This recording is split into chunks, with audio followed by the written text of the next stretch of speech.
자, 여러분들 교재 386페이지가 뭐예요? 취득세죠? 취득세입니까? 네. 자, 우리 취득세는 민법을 조금 배우고 난 다음에 취득세 할 거고요. 페이지 409페이지 재산세를 먼저 갈게요. 재산세. 그래서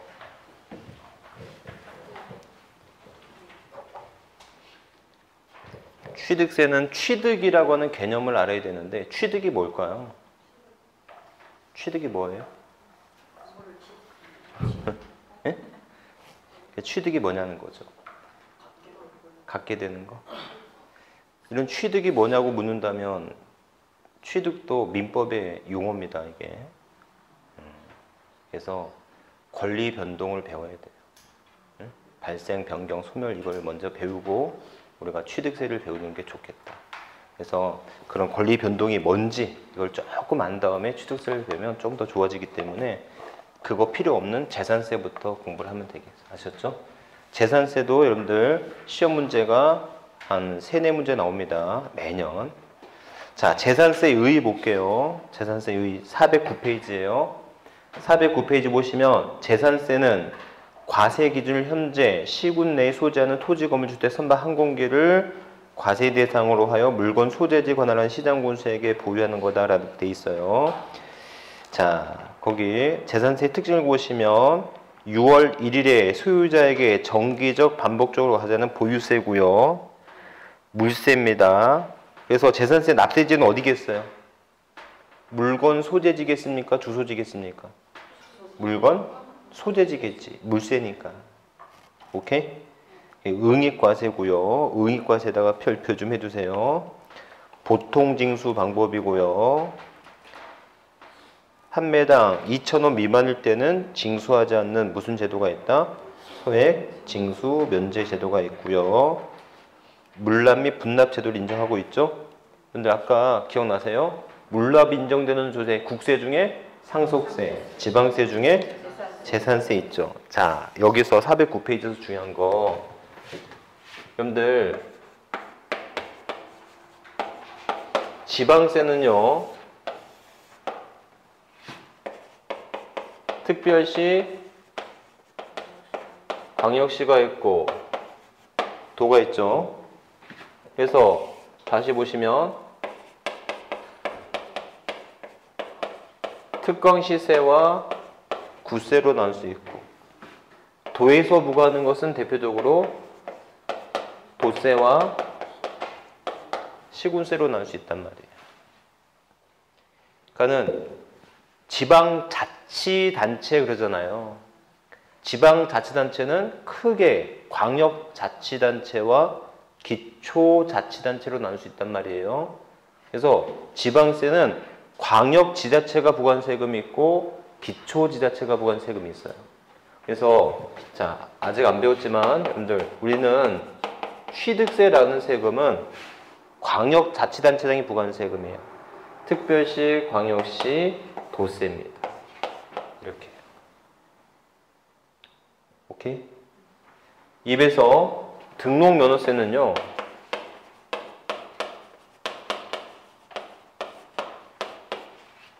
특별시, 광역시에서 부과할 때는 구세인데 도에서 부과할 때는 도세입니다.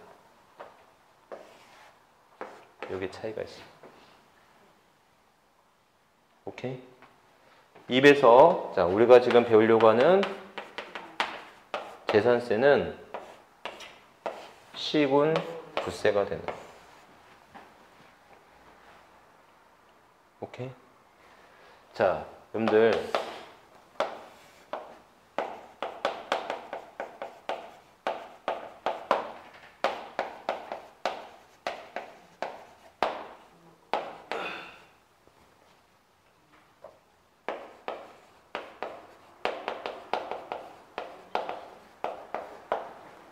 CS. 자, 이때 취득세 과세권자는 누구죠? 취득세 과세권자는 서울 박원순 시장입니다. 특별시. 경기도 평택시에 있는 건물 소재에 대한 재산 취득세는 예?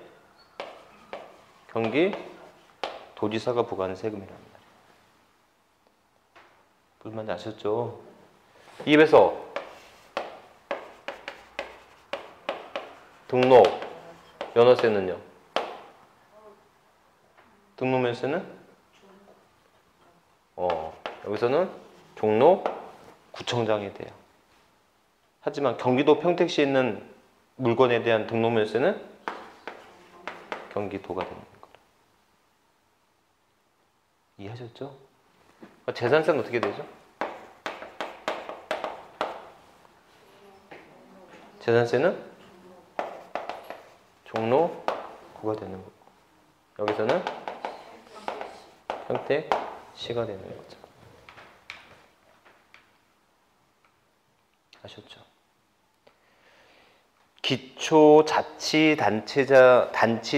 단체 중에서 재정 자립도가 좋은 곳이 5가지가 있다고 그랬죠. 기초자치단체 중에서 재정 자립도가 좋은 데가 어디 있어요? 성남시, 용인시, 과천시, 화성시가 좋아요. 이게 그 중에서 성남시는 왜 재정 자립도가 좋겠어요? 분당 판교라고 하는 엄청난 동네가 있지 않습니까? 거기서 나오는 재산세 세수입만 해도 엄청나겠죠. 과천시 왜 재정 자립도 좋다 그랬죠? 경마장, 응? 레저세가 있죠. 화성, 응? 화성동탄 뭐 있어요? 공장 있죠. 수많은 공장들 있지 않습니까? 거기서 나오는 지방소득세라든지 이런 것들이든지 엄청나겠죠. 무슨 말인지 아셨죠? 이렇게 평택도 좋아져야 안 좋아져요? 무지하게 좋아지겠죠. 앞으로 들어오는 인구 수만 해도 얼마가 되겠습니까? 평택도 이렇게 됩니다. 그래서 여러분들 그거 아세요?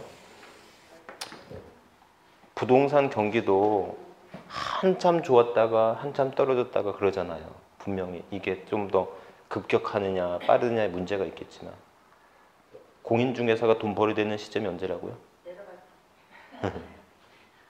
A예요? B예요? 아니에요. 아니요. 중간. 급변동할 때가 공인중개사가 돈을 버는 시점이래요. 그렇죠. 평택도 앞으로 몇 년 사이 이런 구간이 계속 되겠죠. 응? 그러니까 전국적인 우리나라 전체적인 부동산 경기는 약간 하향이 될 수 있겠지만 좀 경직될 수 있겠지만 지역적으로 본다면 좀 핫플레이스가 될 수 있겠지 않겠습니까? 아셨죠? 그러니까는 제가 항상 얘기하는 건데 미리 깨어 있어야 돼요. 그렇죠? 미리 깨어 있어야지 되지. 버스를 타지. 버스 지난 다음에 손 드는 거 아무 의미 없다는 거 아니겠습니까? 아셨죠? 네, 이렇게. 자, 기본적으로 이해하셨죠? 지방세는 그러니까 국세인지 지방세인지를 구분하는 것도 중요한데 지방세 중에서도 특별시, 광역시세냐, 도세냐, 아니면 시군구세냐라는 하는 것이에요. 오케이? 네, 이렇게. 자, 여러분들 제가 오늘 수업 끝나고 경기도 안산시 단원구를 갔다 와야 돼요. 통안의 단원구. 이렇게. 좀 아픔이 있는 단원구. 그러니까 일이 있어서 단원구까지 갔다 와야 되는데, 그럼 경기도는 광역자치단체인지 알겠고, 그 다음에 안산시는 기초자치단체인지 알겠는데, 그럼 여기서의 단원구는 뭐죠? 경기도 수원시, 수원광역시 아니잖아요. 수원시는 아직도 기초자치단체로 시지 않습니까? 그 큰 시인데도 불구하고. 맞죠? 그러면 그 시 중에서 뭐 영통구, 팔달구, 장안구 이런 게 있거든요. 그러면 그런 구는 뭐지? 안산시의 단원구는 뭐예요? 이 구는 자치구가 아닌 구예요. 얘는 안산시의 하부 행정 조직일 뿐이지 자치구가 아닌 거예요. 아셨죠? 그러니까 구가 있는데 이 구가 자치구인 구가 있고 자치구 아닌 구가 있는 거예요. 제 말 무슨 말인지 아셨죠? 이때 단원구는 과세권자가 되는 것이 아닙니다. 아셨죠? 얘는 안산시의 하부 행정 조직일 뿐이에요. 오케이? 네, 이렇게. 자, 어찌됐건 재산세, 이렇게 재산세는 과세권자가 중요합니다. 특별시, 광역시, 도세가 아니라 무슨 세가 된다? 시, 군세가 된다라는 거. 단, 여러분들 책에는 안 나왔지만 단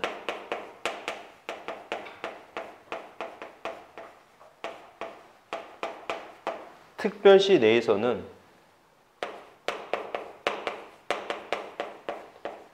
특별시와 구가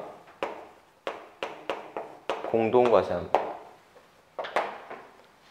특별시와 구가 무슨 과세한다고요? 공동과세합니다.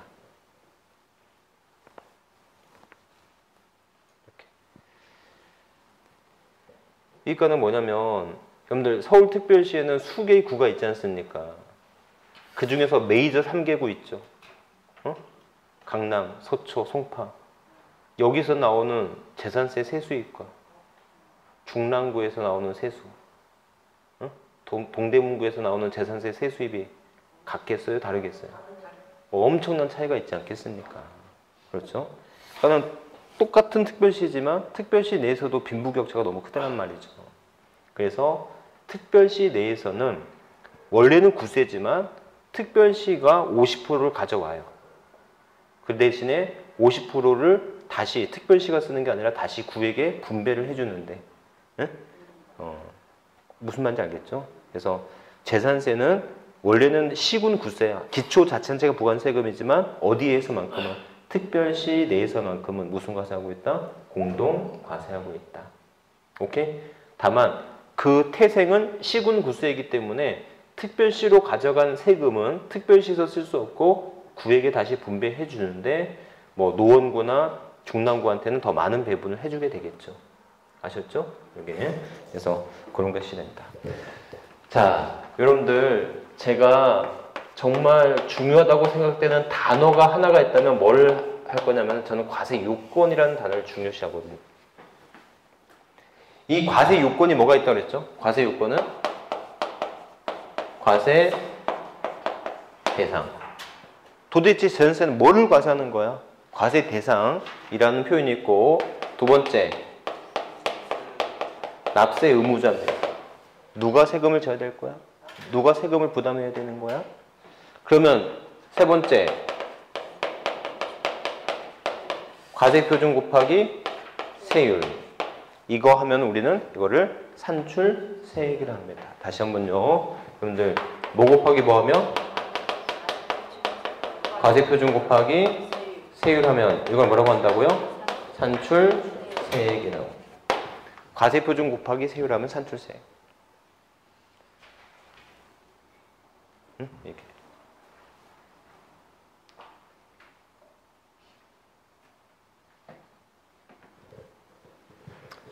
오케이. 우리가 흔히 하는 피타고라스의 정리. A자승 플러스 B자승은 C자승이다. 이거 피타고라스의 정리보다도 더 중요한 겁니다. 과세표준 곱하기 세율은 뭐가 된다? 산출세액이 된다. 그러니까 여러분들 과세 요건은 뭐를 과세할 거야? 누구에게 과세할 거야? 얼마를 과세할 거야? 라고 하는 걸 알아야 되거든요. 무엇을 과세할 거야? 우리는 과세 대상.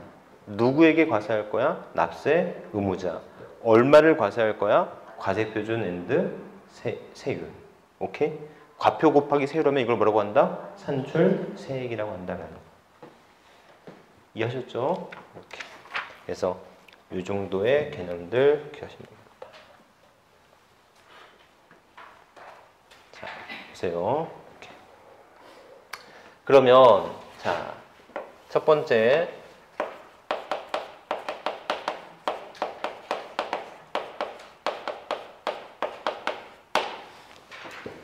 재산세 과세 대상입니다.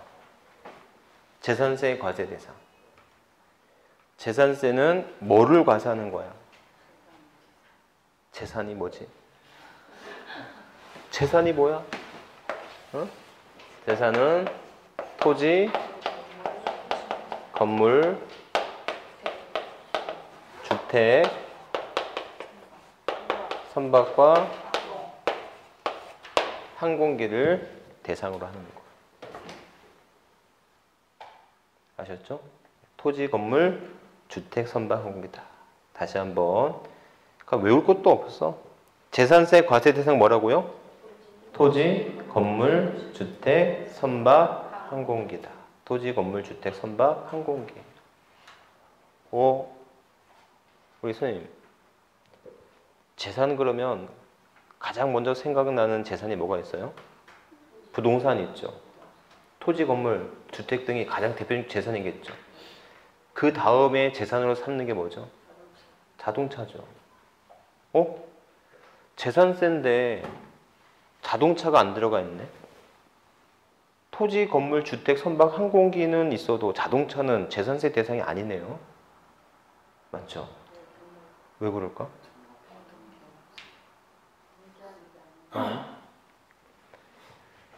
우리나라 사람들은 자동차가 큰 하나의 재산이지 않습니까? 그렇죠. 하지만 자동차는 이론적으로 보면 재산이 아니라 소비재예요, 소비재. 즉 우리가 재산이 그러면 시간의 경과함에 따라서 가치가 증가하거나 그래야 되는 것이 우리 재산이라고 하는데, 자동차는 시간의 경과하면 경과할수록 원칙적으로 그 가치가 감소되잖아요. 그러니까는 자동차를 결과적으로 하나의 재산으로 보는 것은 이론적으로 문제가 있는 거지. 소비재인 것이지 자본재가 아닌 거거든. 무슨 말인지 아셨죠? 그래서 재산세 과세 대상으로 삼고 있는 것은 토지, 건물, 주택, 선박, 항공기를 대상으로 하고 있는 것이지 자동차 등 같이 이렇게 소비재는 재산세 대상이 되지 않는 겁니다. 하지만 우리나라는 이상하게 그거를 과세를 하되 논리적으로 재산세를 과세할 수 없으니까 자동차세라고 하는 세금을 만들었잖아요. 무슨 말인지 아셨죠? 네. 그러니까 이 자동차세도 결과적으로는 논리적으로 보면 참 이상한 세금인 거거든.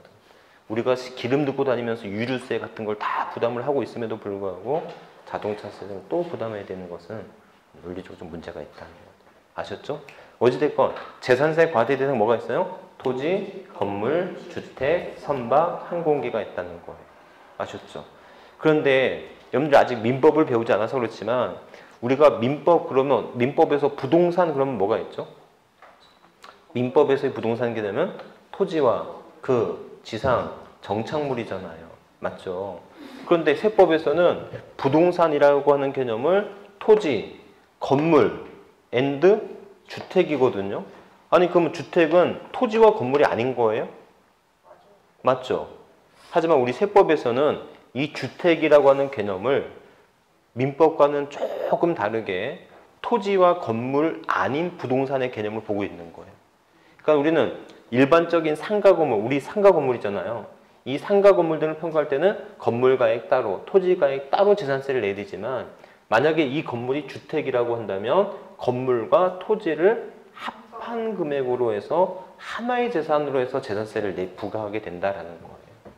아셨죠? 그래서 세법에서는 주택의 개념을 일반 토지와 건물이 아닌 별개의 하나의 재산으로서 뭐가 된다? 주택의 개념을 별도로 설명하고 있다라는 거예요. 아셨죠? 그러니까 재산세도 토지분 재산세가 있고 건물분 재산세가 따로 있고, 대신에 그게 건물이 뭐라고 한다면 주택이라고 한다면 건물과 토지를 하나의 재산으로서 재산세를 부과하게 된다라는 거예요. 아셨죠? 그러면 거기 지금 안 할 거예요. 지금 안 할 건데 410페이지 보시면 동그라미 1번과 동그라미 2번에 동그라미 1번과 동그라미 2번 읽지 마세요. 지금 읽어버리면 머리 터져 죽어요. 아셨죠? 그러니까 어려우니까. 만약에 겸용주택이 있으면 어떻게 되죠? 겸용주택이라는 건 뭐겠어요? 주택과 상가 같이 있는 거겠죠. 그럼 그때 주상 복합 건물인데 그런 걸 때는 건물을 재산세를 어떻게 부과할 거야? 응? 상가 부분이 구분된다면 상가는 건물분 재산세 따로, 그 건물에 딸린 부수토지에서는 토지분 재산세 따로 내야 되겠죠. 하지만 주택인 부분이 있다면 그 주택인 부분의 건물과 토지를 하나의 재산으로서 주택분 재산세를 따로 부과해야 된다라는 거예요. 제 말 이해하셨죠? 무슨 말인지. 그래서 재산세에서는 과세 대상을 구분함에 있어서 토지, 건물, 주택, 선박, 항공기인데 그 건물이 일반 상가냐, 주택이냐, 주택이 아니냐에 따라서 그에 딸린 토지가 재산세가 토지분 재산세를 낼 거냐, 주택분 재산세를 낼 거냐 구분돼야 되겠죠. 아셨죠?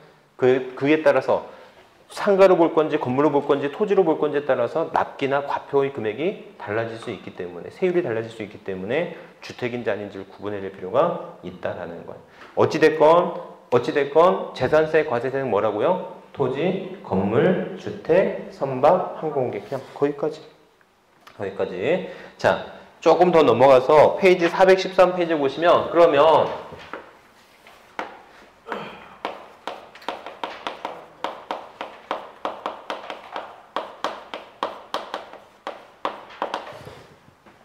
재산세 납세 의무자예요. 재산세 납세 의무자라는 겁니다. 그래서 자, 재산세 납세 의무자는요. 원칙적으로 6월 1일 현재 누가 지냐면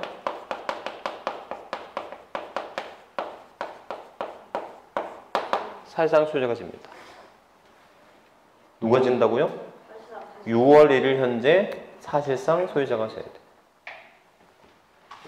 자, 여러분들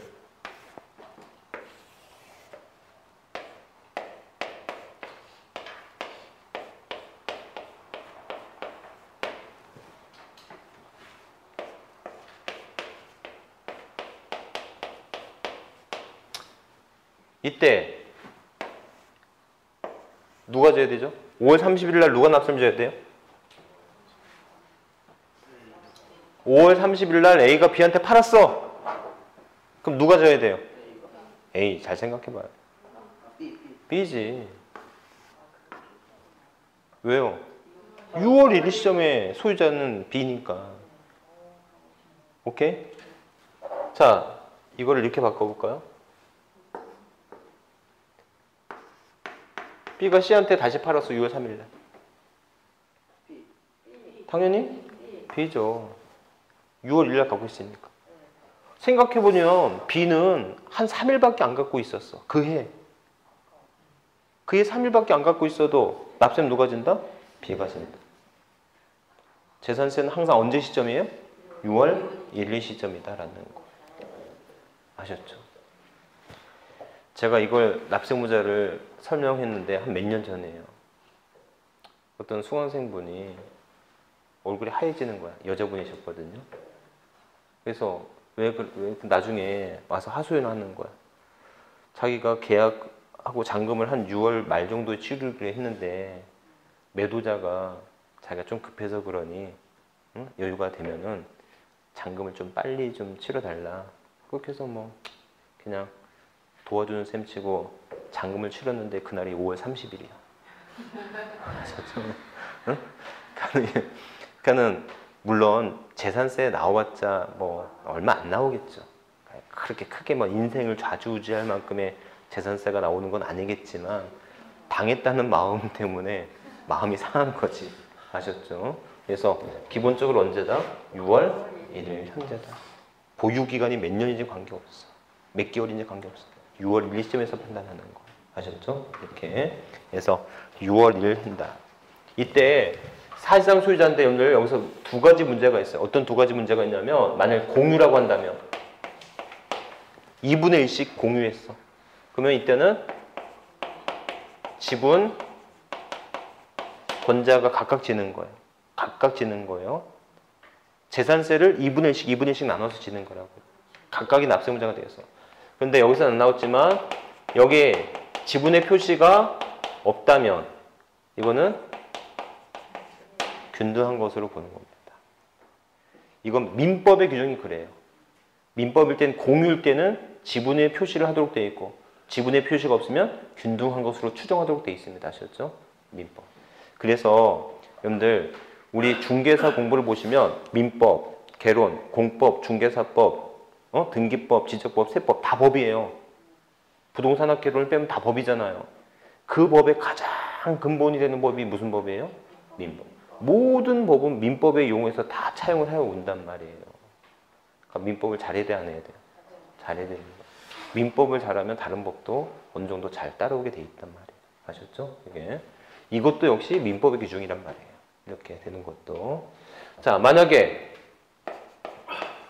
주택인데 건물 소유자와 토지 소유자가 서로 뭐 할 수 있다? 다를 수 있겠죠. 그러면 건물분 재산세 따로 토지분 재산세 또 따로 내는 게 아니라 주택분 재산세를 토지가액과 건물가액 비율대로 뭐 해라? 안분해라. 이것도 마찬가지잖아요. 지분이 나눠져 있으면 주택분 재산세를 2분의 1, 2분의 1씩 나눠서 계산했듯이 만약에 건물소유자 토지가 다를 때도 가액 비율로 나누어 계산하게 되는 거예요. 이거 무슨 말인지 아시겠죠? 원칙적으로 누가 진다고요? 사실상 소유자가 져야 됩니다. 다만 예외적으로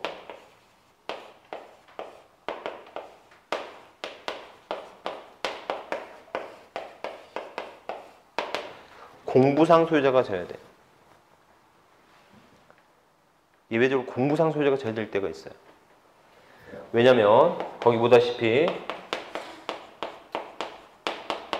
소유권에 변동이 있음에도 불구하고 뭐 하지 않았거나 신고하지 않았거나. 두 번째,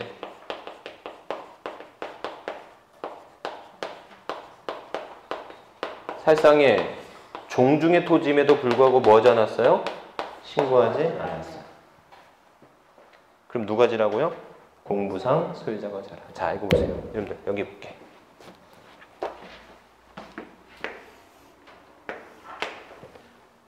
이때 B가 등기를 지연하고 있어요. B가 등기를 지연하고 있으면 A는 여전히 뭐가 되죠? A는 여전히 어떤 소유자?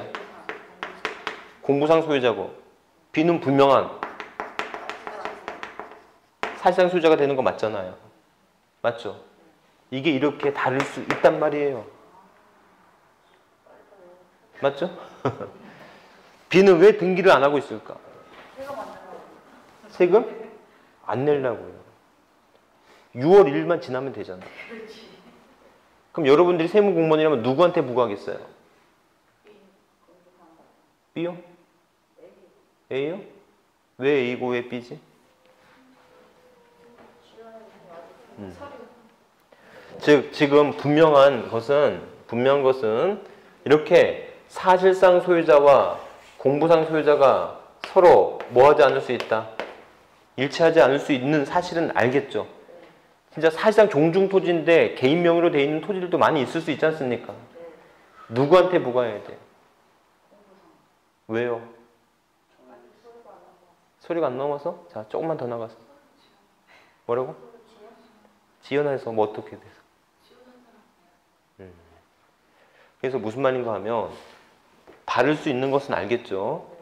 근데 세무공무원이 전지전능할 수가 없잖아요. 아니 소유권이 이전되었는데 등기가 안 되고 소유권 변동 등기에 관한 신고도 안 했다면 어떻게 B가 사실상 소유자인지를 확인할 수가 있겠어요. 알겠죠? 그래서 A는 B가 등기를 지연하고 있는 저런 꼼수를 쓰면 적극적으로 자기가 납세무자가 아니라는 사실을 세무공무원에게 알려줘야 돼. 맞죠? 그래서 이때 공부상 소유자는 소유권 변동 신고를 해야 됩니다. 변동 신고를 하면 누구를 알 수가 있어요? 사실상 소유자를 알 수가 있겠죠. 그럼 이때는 누가 져야 된다? 사실상 소유자가 져야 돼요. 근데 신고를 안 하고 있어. 공부상 소유자가 네가 알아서 해. 응? 공부상 소유자가 공무원이 알아서 하겠지라고 하고 아무런 행위도 아무런 조치도 취하지 않는다면 어쩔 수 없이 그때 누가 져야 된다? 공부상 소유자가 져야 돼요. 논리적으로 이해하셨죠? 논리적으로 좀 이해하시면 돼요. 이해하셨죠? 이렇게. 그러니까 여러분들 적극적으로 어떻게 된다? 공부상 소유자가 져야 되는, 아니 적극적으로 공부상 소유자가 알려야 되는 거예요. 그래서 여러분들 아파트 분양받을 때, 신규 아파트 분양받을 때 보통 6월 1일 전에 그 잔금을 치르는 날이 있으면, 그러니까는 잔금을 치르는 날이 있으면 아는 사람은 6월 1일까지 잔금 안 치러. 왜요? 6월 1일까지 잔금을 치러버리면 자기가 소유자가 되니까. 지체 상금, 지연 이자를 조금 더 물들여도 너가 되면 6월 1일 지나서 너가 되면 잔금을 완납하면 그의 재산세 납세금은 발생하지 않을 테니까. 내가 건축업자야, 건설업자야. 절대 6월 1일 전에 사용 승인 안 내지. 사용 승인은 6월 1일 지나서 내야지 그해 재산세 납세료가 없겠죠. 이해하셨죠? 6월 1일이 그렇게 중요한 날인 거예요. 아셨죠? 응? 오케이? 그래서 이때 공부상 소유자가 적극적으로 뭐 하지 않으면, 신고하지 않으면 뭐가 된다? 공부상 소유자 본인이 져야 된다는 거예요. 아셨죠? 그래서 여러분들 세법 공부를 하다 보면 여러분들 그런 말 들어보셨어요? 법 위에 잠자는 자, 권리 위에 잠자는 자 보호하지 않죠. 그런 말 들어보셨습니까? 그러니까는 이 A 공부상 소유자는 권리, 법 위에 잠자고 있는 사람이죠. 적극적으로 자기가 대처하지 않는다면 본인이 책임을 져야 되는 거예요. 이해하셨죠? 이렇게. 자, 이렇게 보시면 되겠고, 그 다음에 상속재산의 주된 상속자 있는데, 자, 보세요. 세 번째, 그거 보시면 상속이 개시가 됐는데 뭐가 되지 않았어요? 등기되지 않았대요. 읽어볼게요. 상속이 개시된 재산으로서 상속 등기가 이행되지 아니하고 사실상의 소유자를 신고하지 아니하였을 때에는 행정안전을 정하는 주된 상속자가 진다. 이렇게 되어 있죠? 자, 여러분들 상속이 개시가 됐는데 아직 누구 건지 등기되지 않았어요. 그러면 이때 만약에 신고를 했으면 누가 되죠? 네? 사실상 소유자가 져야 돼. 근데 뭐 하지 않았으면? 신고를 하지 않았으면? 공부상 소유자가 있어야 되는데 공부상 소유자는 이미 죽었잖아요. 맞죠? 그럴 때는 누가 져라? 이때는 주된 상속인이 져라는 거죠? 이때 주된 상속인은 뭐가 된 자예요? 지분이 가장 큰 자. 지분이 같다면 가장자. 이렇게.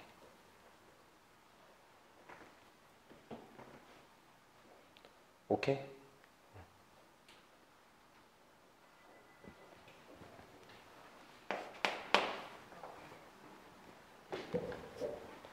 자, 매수계약자 별표.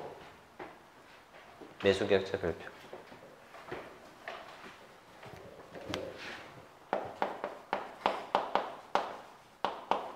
국가 등과 연부로 매매계약을 체결하고 사용권을 무상으로 부여받았다면 이건 누가 지라고요? 매수계약자예요. 국가 등과 연부로 매매계약을 체결하고 사용권을 무상으로 부여받았다면 그땐 누가 져라? 매수계약자가 져라. 여러분들, 자, 연부라고 하는 건 뭐겠어요?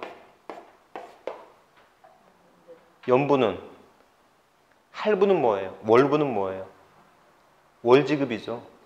네? 여러분들 12조를 매매계약을 했어. 근데 12조라고 하는 돈이, 조라는 돈이 그렇게 쉬운 돈이 아니잖아요. 만약에 3조씩 이렇게 주기로 했단 말이죠. 이해하겠죠? 근데 여기도 6월 1일, 여기도 6월 1일, 여기도 6월 1일 있을 수 있겠죠? 그러면 이 6월 1일 날 재산세 누가 져야 될 건가라는 문제가 있을 수 있잖아요. 알겠죠? 자, 그러면 연부취득이라는 말 무슨 말인지 알겠죠? 자, 그러면 여러분들 여기 한번 보실래요? 국가 등과 연부로 매매계약을 체결했으면 이거 소유권은 누구한테 있죠? 여전히 소유권은 국가 등에게 있겠죠. 왜요? 아직 잔금이 치러지지 않았을 테니까. 오케이? 그런데 사용을 누가 하고 있어요? 사인, 개인 등이 하고 있겠죠. 오케이? 그 개인 등이 사용을 무상으로 하고 있어. 그러면 이 연부 취득 중인 자산에 대해서 사용을 무상으로 하고 있다면 이 재산에 대한 이익을, 편익을 누가 얻고 있는 거죠? 개인이 얻고 있죠. 그러니까 이건 과세해야 돼요? 비과세해야 돼요? 과세해야 되겠죠. 그가 누구다? 매수 계약자가 되는 거다. 이해하셨어요? 근데 여러분들 사용료를 별도로 내고 있어. 연부 계약 중에 지금 사용료는 별도로 지급하고 있어. 임대를 별도로 지급하고 있는 거야. 그럼 이거 어떻게 되지? 누가 이익을 보고 있어요? 국가가 이익을 보고 있겠죠. 국가가 이익을 보고 있으면 이거 뭐 해야 되죠? 그렇지, 비과세죠. 유상, 무상에 불문하고 매수계약자가 된다 틀렸죠? 유상으로 사용할 때는, 아니 무상으로 사용할 때는 매수계약자가 납부하면 제되겠지만 유상으로 사용하겠으면 국가가 이익을 보고 있잖아요. 뭐가 된다? 비과세. 자, 재산세 첫 번째 특징 한번 가보실래요? 전장, 전 페이지. 전전 페이지, 재산세 특징. 재산세 특징 있죠? 그 중에서 세 번째인가 네 번째 이거 보시면 응익과세라고 하는 거 찾으셨습니까? 재산세 특징 중에 하나가 제가 아까 별표라고 했죠. 재산세 특징 중에 하나가 무슨 과세야? 응익과세. 그 재산으로 인해서 편익과 수익을 얻고 있는 자가 그 재산세 납세를 져야 된다. 그래서 매수계약자가 재산세 납세를 져야 되는 이유는 국가 등의 것이지만 사용을 지금 무상으로 사용하고 있기 때문에 그때 누가 져라? 매수계약자가 져야 되는데 그 매수계약자가 져야 되는 근거가 뭐냐라고 한다면 무슨 과세다? 응익과세가 되는 것이다 라는 거. 이해하셨죠? 네. 그래서 여러분들 우리 시험 문제에서는 이게 정말 자주 나오는 거. 이게 자주 나오는 거예요. 매수계약자 이렇게 하시면 되겠다. 신탁 재산일 때 누가 지라고요? 한 페이지 넘어갑니다. 신탁 재산일 때 누가 지라고요? 수탁자가 지랍니다. 수탁자. 신탁 재산일 때 누가 지라고요? 수탁자가 지래요. 수탁자. 그 다음에 여러분들 환지로 정하지 않고 채비지, 보류지 이런 말 안 들어봤죠? 우리 앞에 선생님 채비지, 보류지 이런 말 들어봤습니까? 안 들어보셨죠? 우리 채비지, 보류지 말 그럼 안 들어봤죠? 그런 게 이제 우리가 앞으로 배울 거예요. 채비지, 보류지라고 하는 말은 또 저희가 도시개발법에서 아주 또 지겹게 또 배우게 될 겁니다. 그래서 근데 이렇게 채비지, 보류지를 정할 경우는 누가 져라? 사업 시행자가 져라. 사업 시행자가 져라.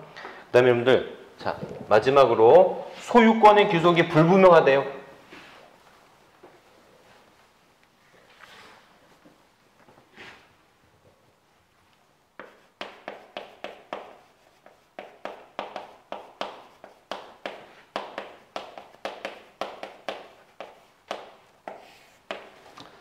소유권의 귀속이 불분명하대. 소유권의 귀속이 왜 불분명할까? 봤더니 소송 중에 있는 거예요. 이거 참 되게 웃긴 건데 소송 중에 있다는 것은 내 거라고 싸우는 거예요? 네 거라고 싸우는 거예요? 내 거라고 싸우는 거죠. 내 거라고 싸우는 건데 재산세 누가 낼래 물어봤더니 아무 말이 없다는 거 아닙니까? 서로 자기 거라고 싸우는데 재산세 누가 낼지 몰라. 웃기죠? 저 같으면 그냥 제가 내고 말겠어. 내 거니까. 응? 이렇게. 그 다음에 두 번째 행방불명이야. 행불.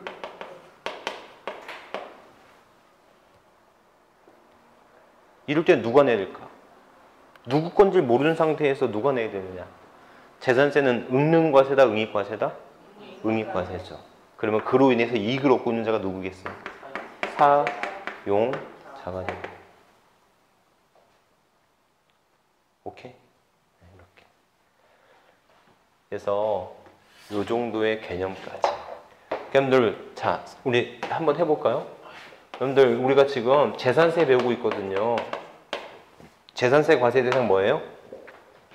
재산세 과세 대상은 토지, 건물, 주택, 선박, 항공기잖아요. 다른 거 없어. 그냥 그거야. 토지, 건물, 주택, 선박, 항공기다. 자, 재산세 납세무자 원칙은 누구였지? 6월 1일 현재 사실상 소유자. 그렇게 나와야지. 맞죠? 사실상 소유자. 만약에 사실상 소유자가 지분권자라고 한다면 지분권자가 져야 되는 거고. 맞죠? 지분의 표시가 없으면 균등한 것으로 보고. 만약에 주택의 소유자가 건물 소유자와 토지 소유자가 다를 때는 건물가액과 토지가액 비율대로 안분해서 주택분자세를 각각 납세를 져야 되는 것이다. 맞죠? 이때 사실상 소유자와 공무상 소유자가 다를 수 있다 없다? 있다. 그럴 땐 어떻게 하도록 되어 있죠? 아니, 그렇지. 그렇게 나와야죠. 신고를 하면 사실상 소유자를 져야 되고 신고를 안 하면 공무상 소유자가 져야 되는 거다. 오케이? 자, 상속에 게시된 자산으로서 등기가 안 됐어. 그럼 누가 져야 되지? 신고를 했으면 사실상 소유자가 되고 신고를 안 했으면 죽었잖아. 주된 상속인. 주된 상속인 어떻게 판단하죠? 지분이 가장 큰 자. 지분이 같다면 연장자 손으로 해야 되겠다라는 거. 오케이? 그 다음에 자, 제일 중요했던 거. 국가 등과 연부로 매매 계약을 체결한 것으로서 사용을 무상으로 사용하고 있다면 매수 계약자. 유상으로 사용하고 있다면 국가니까 비과세 되겠죠. 오케이? 신탁 재산에 대해서는 누가 져야 되죠? 수탁자. 오케이. 그 다음에 자, 소유권의 채비지 보류지. 채비지 보류지가 뭔지 모르겠지만 채비지나 보류지로 정한 경우에는 사업 시행자가 져야 되겠고요. 만약에 소유권의 귀속이 불분명할 때는 소유권의 귀속이 불분명해. 누구 건지 모르겠어. 누가 져야 돼? 사용자가 져야 되겠다. 아셨죠? 이렇게. 그래서 오늘은 여기까지 하는 걸로 할게요. 여기까지. 그래서 왜 여기까지 하냐면 여러분들 공법이나 또는 다른 개념들을 먼저 조금 알고 오는 게 그만큼 더 진도가 빨리 나갈 수 있겠어요. 아셨죠? 다음에 진도를 좀 더 나가더라도 오늘 여기까지 하고 다음 주에 다음에 우리 11월 말이죠. 11월 오늘 며칠이지? 오늘 14일이죠. 다행히 28일까지 있네. 그래서 28일 날에는 아마 지방세를 다 끝낼 수 있을 거예요. 아셨죠? 그 다음에 12월 달에는 국세, 소득세를 집중적으로 해서 공부할 테니까. 아셨죠? 여기까지 할게요. 수고하셨습니다.